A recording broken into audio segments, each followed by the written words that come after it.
Thank you, Mr. Chairman.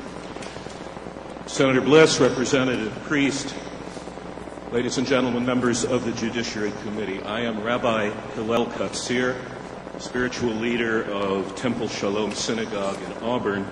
I speak here as a private citizen, but also on behalf of my two rabbinic colleagues who stand here on either side of me, Rabbi Carolyn Brown of Portland, Rabbi Susan Bulba Carvuto of Augusta.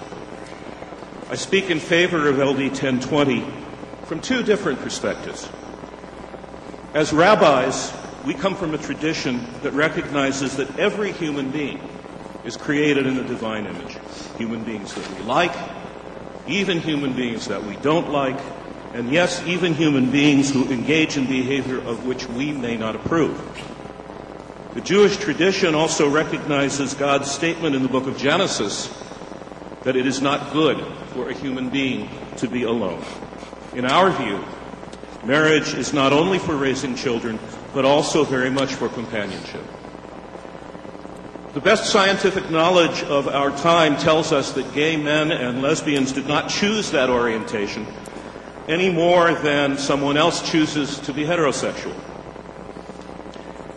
Gay men, lesbians, like the rest of us, are created in the image of God.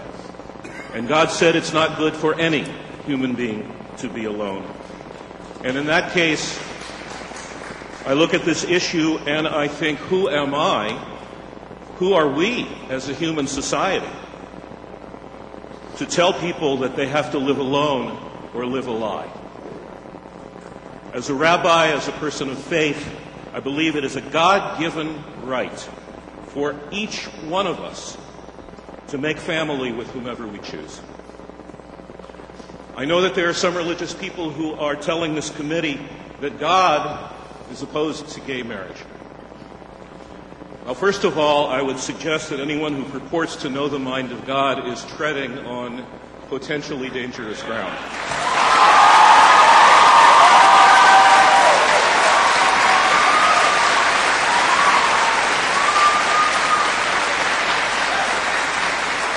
If we could define God, if we can understand God, it wouldn't be God anymore. But also, as Reverend Worth said a moment ago on behalf of the Religious Coalition, such testimony to this committee is as irrelevant as my testimony that I believe God would favor this bill. Whether or not gay marriage is religiously the right thing or the wrong thing, that's for each of us to decide as individuals. But under our Constitution, it's not for the state to decide between different religious views of legislation.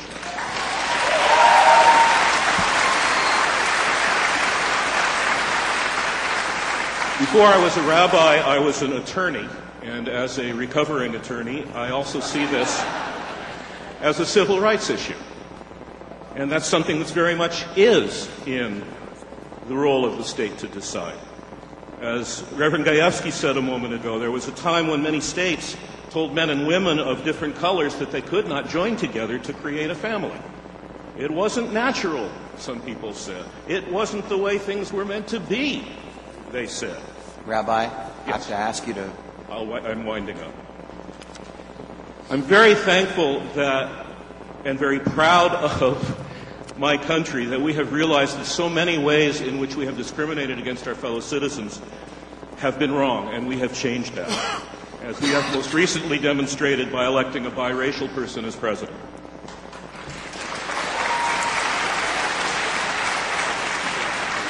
As a nation, we've learned that people are equal even as they are different.